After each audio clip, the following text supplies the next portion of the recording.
नमस्कार साथियों, जैसा कि पिछले 2-3 दिन पहले की एक घटना है कि हाथरस में हमारे युवा साथी उनका हत्या कर दी गई थी और उनके बड़े भाई हमारे बीच में मौजूद हैं, दीपक शर्मा जी। आइए हम उनसे जानते हैं कि ये क्या मामला था और इस मामले में पुलिस कार्रवाई कहाँ तक पहुँची है। अब इसमें जो पुलिस क्या कार्रवाई कर रही है? अभी तक तो पुलिस ने कोई कार्रवाई नहीं की थी। अभी 4 दिन पहले 23 तारीख को रात को लगभग 10:30 बजे मेरे भाई की लाश मिली थी मुझे रेलवे ट्रैक के पास। लेकिन मुझे बताया गया था कि वो अभी ट्रेन से टकराया है जी। लेकिन जब मैं वहाँ पर पहुँचा तो मैंने देखा कि कुछ लोग उसके साथ मारपीट कर रहे हैं। उसमें से जब मैंने पकड़ा तो एक लड़के को पकड़ लिया और बाकी के जो 2-3 लोग थे वो वहाँ से फरार होकर भाग गए। तो जब गली के लोग वहाँ पर पहुँचे, मुझसे पहले कुछ गली के भी लोग वहाँ पहुँचे थे जिन्होंने मेरे भाई को बचाने का प्रयास किया।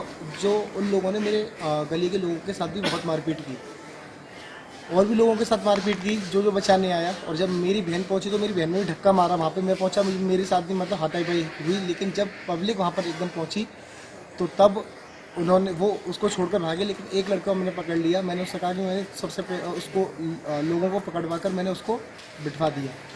उसके बाद अपने भाई को लेके बागला हॉस्पिटल पहुंचा इमरजेंसी में, जहाँ पर उसको डॉक्टर ने मृत घोषित कर दिया। और जब से लेके अब तक SHO मनोज कुमार शर्मा इस बात को सिर्फ एक्सीडेंट दिखा रहे हैं। और जब आज मैंने मतलब उनको एविडेंस के साथ सारे प्रूफ दिखाए, सारी चीज़ें दिखाई, बिना, सबसे बड़ी बात तो यही थी कि बिना ही पोस्टमार्टम रिपोर्ट आई उन्होंने ये साबित कैसे कर दिया कि ये एक दुर्घटना है।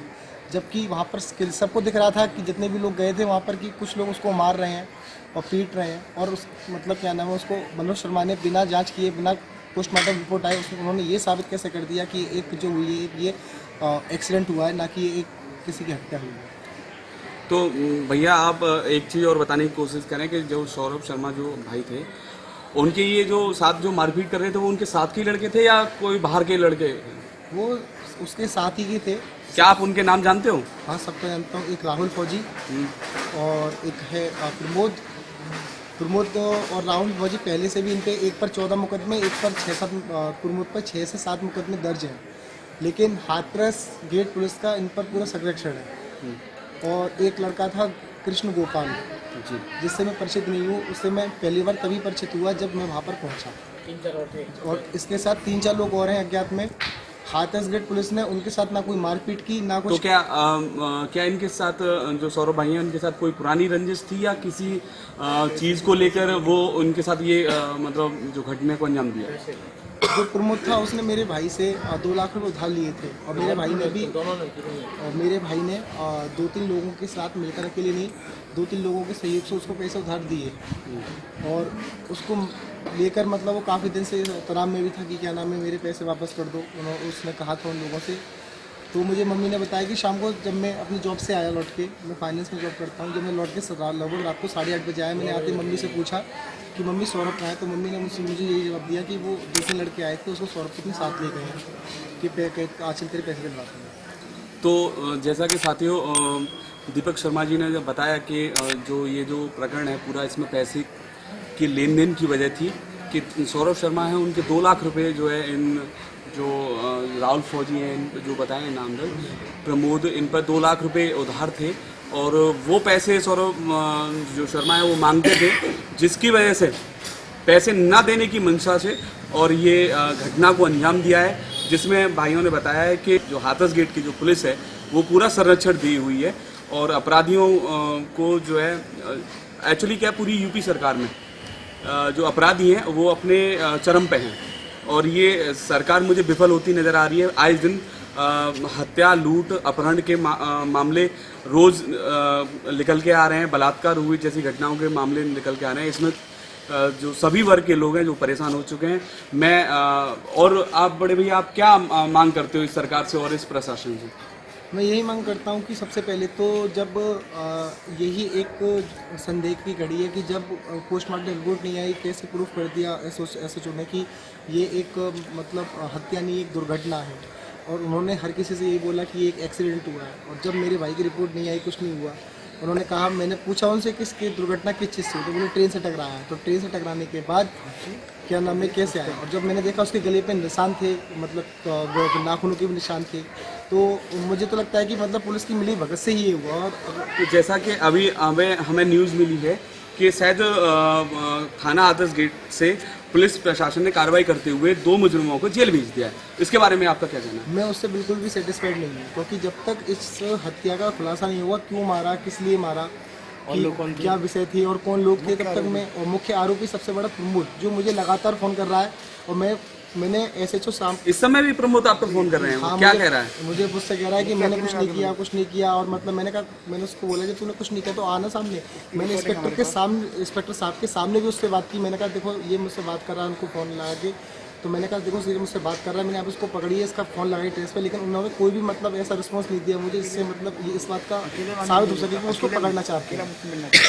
साथियों, हमारे बीच में तमाम मोहल्ला बस्ती के और उनके मिलने वाले तमाम साथी हैं, क्योंकि उस सौरभ शर्मा जी का जो व्यवहार था वो जो है सब लोगों के साथ घुलनशील व्यवहार था। आइए, तो आप क्या चाहते हो कि इस प्रकरण में क्या होना चाहिए? खुलासा हो जाए। क्या खुलासा आज जैसे कि थाने ने जो 2 कैदियों को भेज दिया है, मुजरिमों को भेज दिया है, कि तो सही है?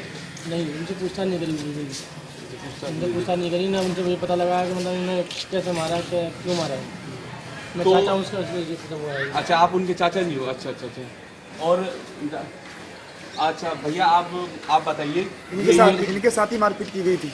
अच्छा, आप वहाँ मौजूद थे? हाँ, घटनास्थल पे जितने साथियों हमारे बीच में जो एक भाई साहब खड़े हैं, ये घटना स्थल पे मौजूद थे, एट प्रेजेंट पे मौजूद थे। आइए हम उनसे ही जानते हैं कि क्या घटना हुई थी।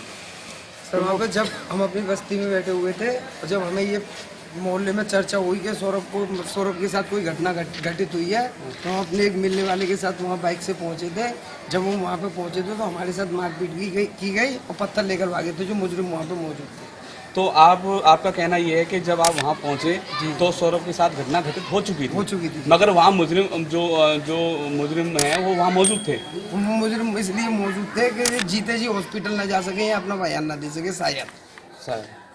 साथियों, और यही कारण है कि हमें हॉस्पिटल ले आने के लिए जब हम एग्री हुए कि ऐसे हॉस्पिटल जल्द से जल्द चलो, तो हमारे साथ मारपीट की गई ताकि ट्रीटमेंट में देरी हो सके। और वो अपने योजना में सफल भी हुए कि हम हॉस्पिटल पहुंचने से पहले सौरभ शर्मा को खो चुके। उसकी सांस चल रही थी उस समय जब ये पहुंचे थे, हम सब पहुंचे खो चुके थे साथियों, सौरभ शर्मा को। बड़े दुख की बात है कि इस सरकार में जो अपराधी है उनके हौसले इतने बुलंद हैं कि वो जुर्म करने के बाद भी वहां खड़े रहे और ये देखते रहे कि सौरभ शर्मा की आखिरी सांस कब निकले और हमारे खिलाफ कोई सबूत न मिले। साथियों, इन तमाम बातों के साथ हम भी चाहेंगे, और इस शोक की घड़ी में NPV हिंदी न्यूज़ चैनल इस परिवार के साथ है, और जहां तक हो सकेगी हम अपनी बात को पहुंचाने का काम करेंगे। हो सकता है कल हम कलेक्टेड DM SP साहब से भी मिलने का काम किया जाएगा, और हम चाहेंगे कि पूरे परिवार को इंसाफ मिले, सौरभ को इंसाफ मिले।